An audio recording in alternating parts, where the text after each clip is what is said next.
नमस्कार दोस्तों।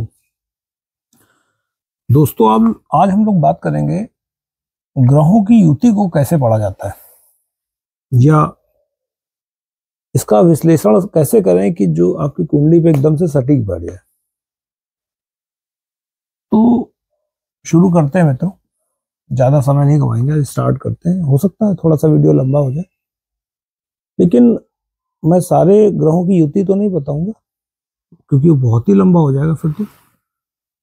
लेकिन हाँ, ये है कि कैसे काम करते हैं और कैसे देख सकते हैं जब आपको उसके विषय में बिल्कुल सही फलित आप कर पाए उसके विषय में।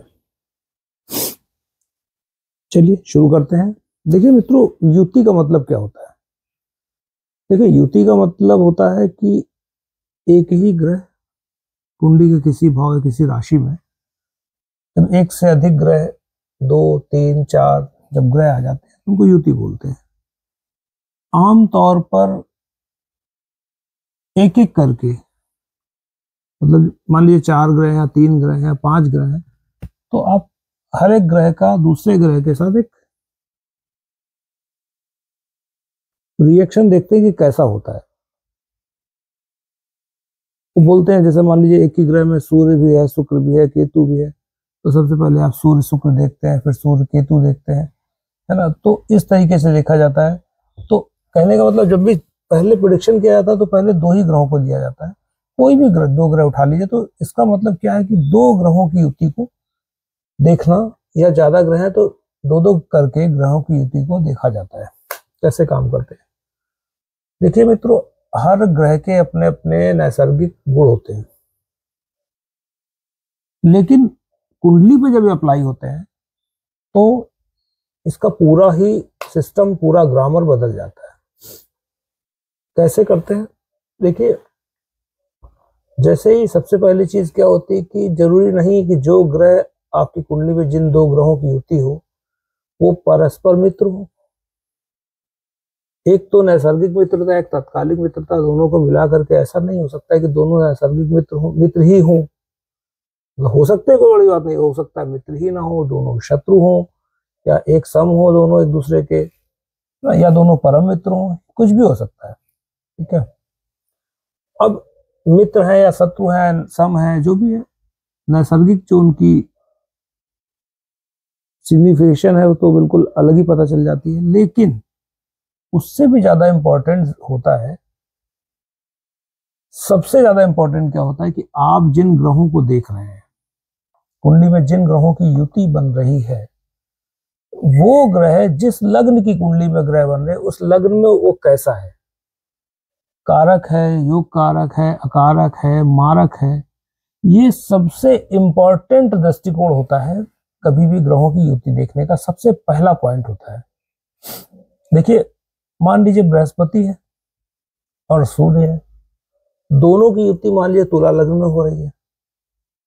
अब देखिए, बृहस्पति मारक है, तुला लग्न में सूर्य बाधक है। अब उन दोनों की युति कोई विशेष फल तो देगी नहीं, अच्छे फल तो देगी नहीं, क्योंकि बृहस्पति और सूर्य अगर देखा जाए तुला लग्न में, तो ये उपचय भाव के स्वामी हैं, साथ में युति कर रहे हैं, और जाहिर सी बात है दोनों की युति होगी कहीं ना कहीं। देखिए, निगेटिव अगर उपचय भाव को देखेंगे तो आपको थोड़ा सा भाव अच्छा फायदा मिल सकता है, लेकिन वो उतना फायदा नहीं देंगे जितने की वो देने चाहिए आपको। किसी अपने कारक ग्रह, जो मित्र कारक ग्रह हो, सॉरी मित्र ग्रह जिसमें वो कारक बनते हो, उसमें अगर वो युति होगी, जैसे चंद्रमा पे है तो आपको अच्छे से, मान लीजिए चंद्रमा पे है, मंगल पे है, तो अगर इनके साथ, इनके लग्न में अगर वो युति बनेगी तो ज्यादा फायदा करेगी। उतना फायदा नहीं करेगी, अभी तो कहीं कहीं नुकसान भी हो जाता है। तो ये सबसे पहला पॉइंट होता है कि हम किसी भी ग्रह को जब भी ऑब्जर्व करें, जब भी उसकी प्रेडिक्शन करें, युति के माध्यम से अगर युति देखते हैं, तो सबसे पहली चीज तो ये देखें कि ये लग्न कौन सी लग्न में इन ग्रहों की युति हो रही है।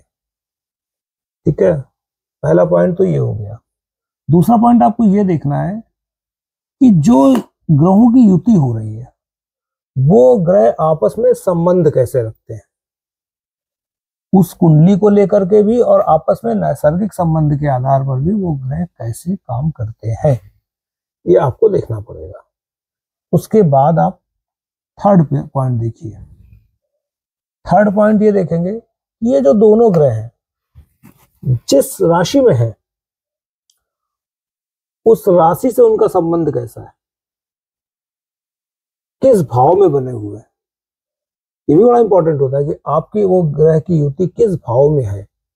देखिए, ग्रहों की कॉमन युति तो पढ़ लीजिए, रट लीजिए, कोई दिक्कत नहीं, लेकिन वो वहां बिल्कुल भी काम नहीं करेगी जब आपकी कुंडली में पर्टिकुलर भाव में, पर्टिकुलर राशि में बनेंगे। तो आपकी सारी चीजें, खाली आपको नैसर्गिक गुण याद रहेंगे, उनकी नैसर्गिक जो काबिलियत है या क्षमता मतलब क्षमता है ग्रहों की, वो याद रहेगी। ग्रहों के जो है रिजल्ट्स आप जब भी देखेंगे तो आप नैसर्गिक गुण को ध्यान में रख के ही देख पाएंगे। तो आपको ये चीज देखना है कि जिन ग्रहों की राशि में है वो राशि कहाँ बन रही है, किस भाव में बन रही है, और उस राशि का स्वामी और उस ग्रह में लग्नेश के स्वामी का क्या संबंध है, प्लस उस ग्रह की राशि, उस भाव जिसमें की युति बनी हुई है, उनकी राशि का स्वामी और युति बनने वाले ग्रहों के बीच में संबंध कैसा है। ये इतना आसान नहीं है कि जो भी किसी ने देखा कि इनके में मान लीजिए बुध मंगल काम कर रहे हैं, तो बुध मंगल तो वैसे भी परस्पर शत्रु है, तो आप ये नहीं कह सकते कि इस कुंडली में बड़ा फायदेमंद है, ऐसा कुछ नहीं। जब तक कि आप इन छोटे छोटे मतलब बेसिक चीजों को आप ध्यान नहीं देंगे, तब तक आपको इन सब चीजों पे आप बोलेंगे तो आपको कहीं ना कहीं रिजल्ट आपको वो नहीं पता चलेगा जो सामने वाले की लाइफ में घट रहा होगा। आपके प्रेडिक्शन में और सामने वाले के साथ जो घट रहा है, इसमें काफी ज्यादा अंतर नजर आएगा। अच्छा, एक सवाल बहुत लोगों के मन में आता है आजकल, एक डिग्री की वाइज बातें करते हैं कि युति बनी, अब एक ग्रह 2 डिग्री का, दूसरा ग्रह 27 डिग्री का है, तो वो क्या नहीं माना जाएगा। देखिए, ये एक इतना महीन विषय है, ये पर्टिकुलर, ये जिसमें इस विषय की बात की डिग्री वाइज। देखिए, हम लोग जहां जानते हैं कि पूरे ब्रह्मांड को हम लोगों ने 12 भागों में बांट दिया, और सबको लगभग कहते नहीं है, मतलब बोलते हैं ज्योतिष में, कह देते हैं कि 30 डिग्री का पार्ट दे दिया गया हर राशि को। अब देखिए, भाव को पार्ट दे दिया गया, एक भाव 30 राशि तक चलेगा, 30 डिग्री तक चलेगा, चलिए ठीक है। लेकिन सच्चाई ये है कि कहीं पर आप देखेंगे तो पृथ्वी का बिल्कुल गोल शेप ना होने के कारण थोड़ा बीच में मतलब ऊबड़ खाबड़ भी है, उस नाते कहीं कुछ एक भाव जो है वो कम के भी होते हैं, 30 डिग्री से कम के होते हैं, कुछ मान लीजिए 30 से थोड़े ज्यादा के भी होते हैं। ये एक अलग विषय है, कभी इस पे वीडियो बना के हम आपको पूरा समझा देंगे। लेकिन जिस दिन हम व्हाइट बोर्ड पे लिखने के लायक होंगे, मतलब लायक इन द सेंस जब लगाएंगे व्हाइट बोर्ड समझाने के लिए, थोड़े मेरे व्यूअर्स और बढ़ जाएंगे, तब हम इस चीज पे आपको चर्चा करके पूरी बात बता देंगे। ये कैसे बनता है, कौन से, कि आपने देखा होगा कभी चंद्रमा तो 2.5 दिन रहता है, 2.25 दिन, कभी किसी में 3.25 दिन रहता है। तो क्यों रहता है किसी में? अगर सब बराबर है तो चंद्रमा की स्पीड बराबर, सब चलना चाहिए उसको हिसाब से। लेकिन चंद्रमा किसी ग्रह में ज्यादा टाइम लेता है, तो किसी राशि में ज्यादा टाइम लेता है, किसी राशि में कम टाइम लेता है। तो ये थोड़ी सी इंपॉर्टेंट चीज होती है। तो अब इसमें अगर एक बात, तो देखिए दोनों बातें समझिए कि अगर मान लीजिए कोई ग्रह 2 डिग्री का है, दूसरा 29 डिग्री का है, दोनों ही राहु को केतु को हटा दीजिए क्योंकि वो उल्टा चलते हैं, तो एक अलग बात हो जाती है। उनको ही मान लीजिए बहुत ही विपरीत है, मान लीजिए दोनों के बीच में 20 डिग्री 25 डिग्री का अंतर है दोनों ग्रहों के बीच में, तो क्या वो उस भाव के माने जाएंगे? तो पहला सवाल तो बिल्कुल कहा जाता है कि बिल्कुल माने जाएंगे। पहला सवाल ये कहा जाता है कि बिल्कुल माने जाएंगे। क्यों? देखिए, आप एक बड़ा सा घर है, आप उसमें रह रहे हैं, भले आप उसके किसी एक कोने में रह रहे हो, रहे तो आप उसी घर में रहे ना, आपको नियम कानून तो उसी घर के फॉलो करने पड़ेंगे ना। तो अगर आप उस पॉइंट ऑफ व्यू से देखेंगे तो ये बिल्कुल सही है कि दोनों रह रहे हैं, ग्रह अगर एक ही घर में रह रहे हैं, तो उस घर के जो गुण है वो आपको, जो रूल्स है उस घर के जो रूल्स हैं वो दोनों को ही ग्रहों को फॉलो करने पड़ेंगे। तो उस पॉइंट ऑफ व्यू से ये बिल्कुल पक्का माना जाएगा कि दोनों साथ रह रहे हैं, as a same, as a युति उसको कंसीडर किया जाएगा। दोनों ही ग्रहों को एक साथ रहने के, एक घर में एक साथ रहने के कारण, एक राशि में एक साथ रहने के कारण उनको एज अ युति कंसीडर किया जाएगा। अब ये युति काम कितना करती है?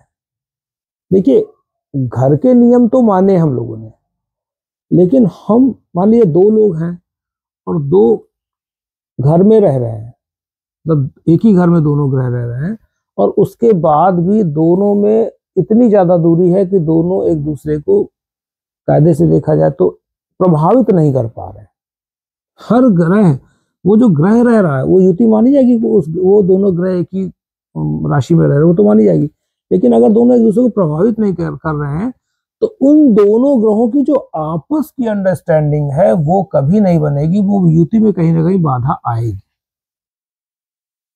आई रिपीट कि अगर देखिए दोनों ग्रह एक घर में हैं, वो एक कोने में है और दूसरा दूसरे कोने में है, तो ये तो कहलाया जाएगा कि दोनों एक ही घर में, युति तो उसी घर में है, ये कहलाई जाएगी।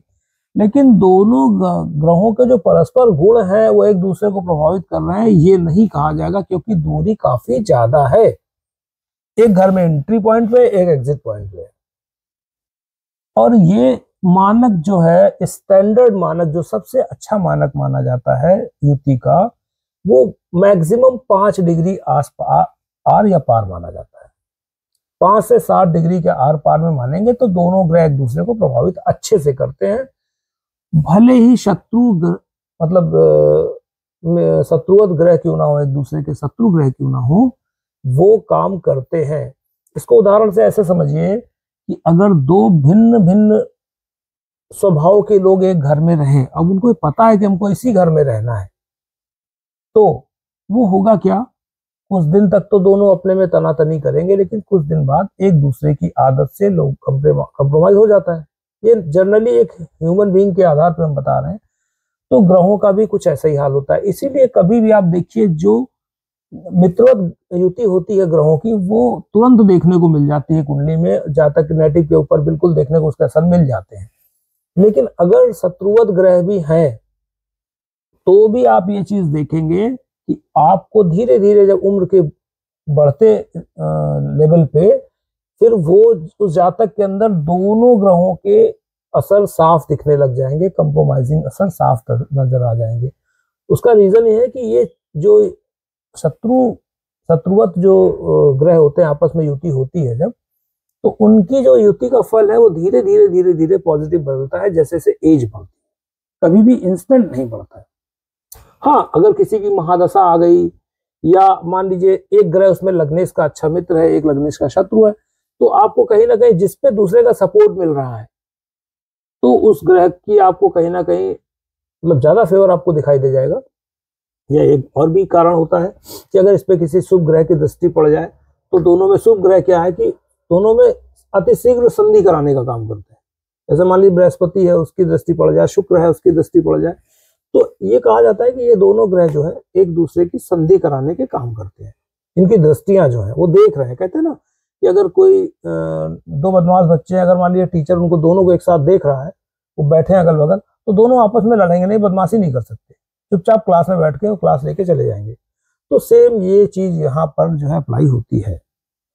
तो कहने का सिर्फ ये मतलब है, आगे जब अगला वीडियो बनाएंगे तो उसमें इसी को बेस मान करके, बार बार चूंकि इसको रिपीट नहीं करेंगे, अब हम एक कंजक्शन का वीडियो बनाने जा रहे हैं, सारे ग्रहों की युति का वीडियो बनाएंगे, तो उसमें कहीं ना कहीं जब उसको बनाएंगे तो उसमें सारी ये चीजें बेसिक याद रखेंगे, और बेसिक हमें उम्मीद है कि नहीं आपको बताना पड़ेगा, इस वीडियो से आपको आइडिया लग जाएगा कि हम कैसे उसको आगे जो है प्रेडिक्ट कर रहे हैं, तो वो बताएंगे।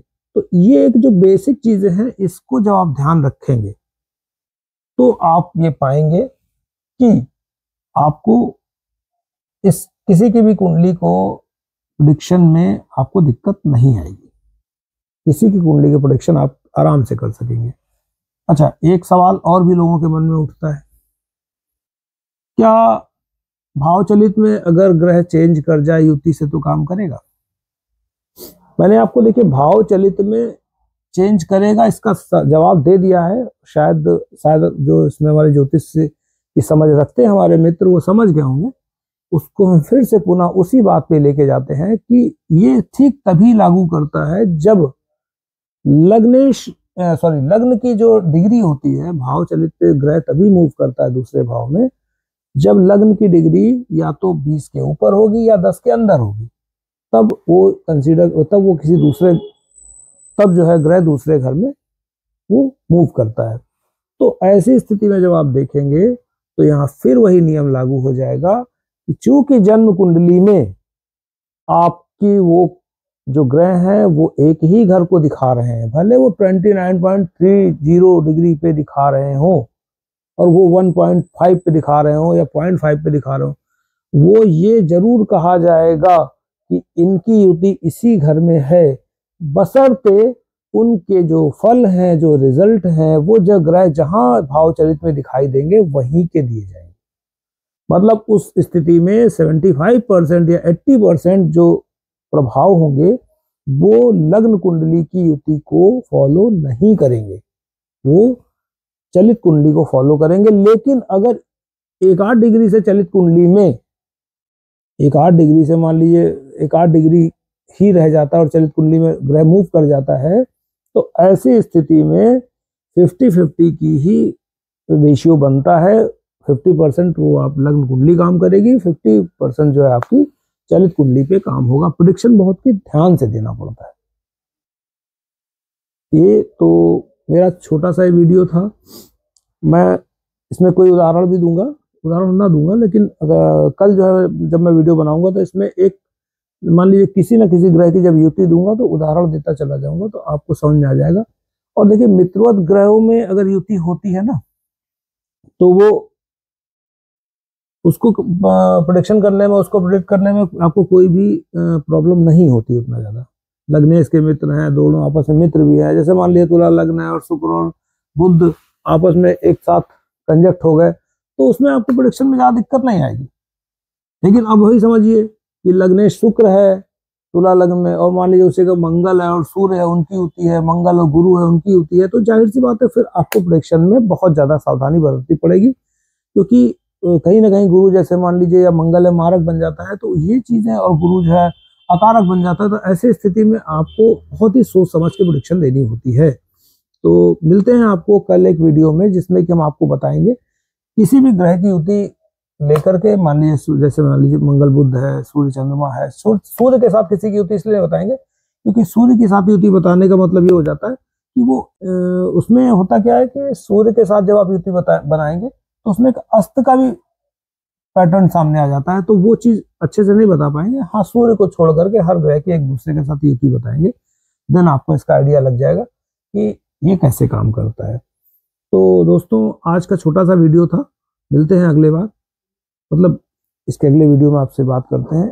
ग्रहों की युति को लेकर वीडियो बनाते हैं। ठीक है, तब तक के लिए नमस्कार।